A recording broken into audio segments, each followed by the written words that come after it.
வணக்கம் மக்களே, சற்றுமுன் கிடைத்த தகவல் ஒன்றை பார்க்க போகிறோம். யாராலும் நியாயப்படுத்த முடியாத தவறு, சாரிமா. அஜித்தின் குடும்பத்தினரிடம் வருத்தம் தெரிவித்த சிஎம் ஸ்டாலின். வீடியோ. திடீர் தகவல். இந்த ஒரு தகவலை பற்றி தான் நாம் பார்க்க போகிறோம். தகவலை பார்ப்பதற்கு முன்னதாக நீங்கள் நம்மளுடைய சேனலுக்கு புதிய பார்வையாளர்களாக இருந்தீர்கள் என்றால் மறக்காமல் நம்மளுடைய சேனலை சப்ஸ்கிரைப் செய்து வைத்துக் கொள்ளுங்கள் மக்களே. திருப்புவனம் இளைஞருக்கு நடந்த கொடுமை யாராலும் நியாயப்படுத்த முடியாத தவறு என்று முதலமைச்சர் ஸ்டாலின் தெரிவித்துள்ளார். இது குறித்து தனது எக்ஸ் தள பக்கத்தில் பதிவிட்டுள்ள அவர், கடமை தவறி குற்றம் இழைத்தவர்களுக்கு நிச்சயம் இந்த அரசு தண்டனை பெற்றுத்தரும், பாதிக்கப்பட்ட குடும்பத்தினருக்கு ஆறுதலாக நிற்கும் என்றும் பதிவிட்டுள்ளார். மேலும் உயிரிழந்த அஜித்தின் தாயார் மற்றும் தாயாரிடம் பேசிய தம்பியிடம் பேசிய முதலமைச்சர் ஸ்டாலின், ரொம்ப சாரிமா, கடுமையான நடவடிக்கை எடுக்க சொல்லி இருக்கிறேன், தைரியமா இருங்க என்று ஆறுதல் கூறினார். தொடர்ந்து அஜித்தின் சகோதரரிடம் பேசிய அவர், நடக்க கூடாதது நடந்துவிட்டது, தைரியமாயிருங்க, கடமை தவறி குற்றம் இழைத்தவருக்கு நிச்சயம் தண்டனை வாங்கி தரப்படும் என்றும் தெரிவித்தார். சிவகங்கை மாவட்டம் திருப்புவனத்தில் நகை திருட்டு புகாரில் விசாரணைக்காக அழைத்து செல்லப்பட்ட அஜித் என்ற இளைஞர் உயிரிழந்தார்.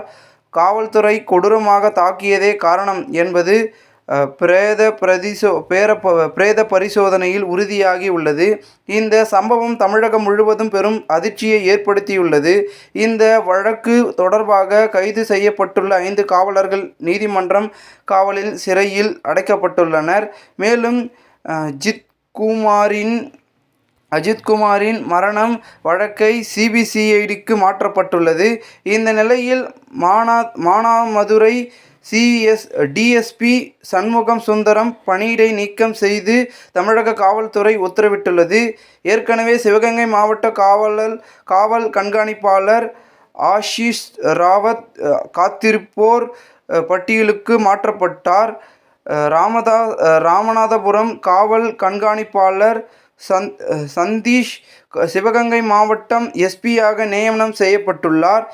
இதற்கிடையே இந்த வழக்கு தொடர்பாக தமிழக அரசு சென்னை உயர்நீதிமன்றம் அடுக்கடுக்கான கேள்விகளை எழுப்பியது. குறிப்பாக அஜித்குமார் கொல்லப்பட்டுள்ளார். அஜித் தாக்கப்படும் வீடியோவை எங்கிருந்து எடுத்தீர்கள்? எவ்வளவு நேரம் எடுத்தீர்கள்? அஜித் தாக்கப்பட்ட இடத்தில் இரத்த கறைகள் இருந்ததா? அஜித்குமார் மீது இவ்வளவு காயங்கள் உள்ளது, எதை வைத்து அடித்தீர்கள்? சம்பவம் நடந்த இடத்தில் இருந்த சிசிடிவி காட்சிகளை எஸ்ஐ ஒருவர் எடுத்து சென்றுள்ளார். காவல் நிலையத்தில் ஏன் விசாரணை நடத்தவில்லை? அரசின் நடவடிக்கை போதுமானதாக இல்லை.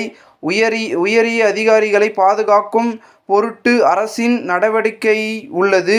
அரசு தாக்கல் செய்த அறிக்கையில் அவ்வளவு ஓட்டைகள் உள்ளது. இதை வைத்து குற்றவாளிகளுக்கு விடுதலை வாங்கி கொடுத்து விடுவார்கள்.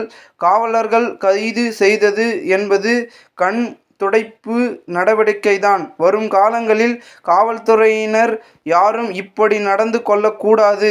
கல்வியறிவு அதிகம் உள்ள தமிழ்நாடு போன்ற மாநிலங்களில் இதுபோன்ற நிகழ்வு நடப்பது வியப்பாக உள்ளது. பல இடங்களுக்கு கொண்டு சென்று அடித்து தாக்கி உள்ளனர்.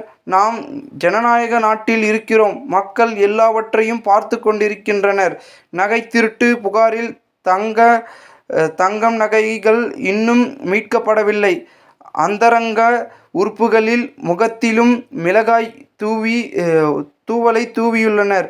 கொலைக்காரர் கூட இவ்வளவு கொடூரமாக தாக்க மாட்டார் என்று காட்டமாக கேள்வியை எழுப்பினர்.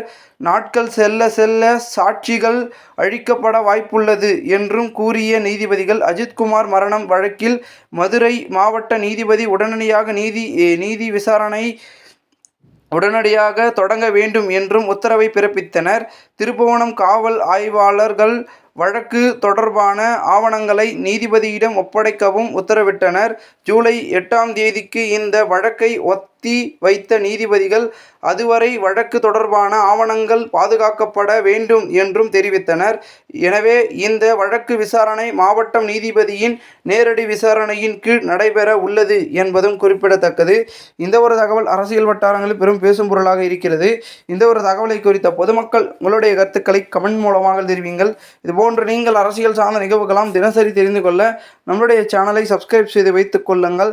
நன்றி, வணக்கம் மக்களே.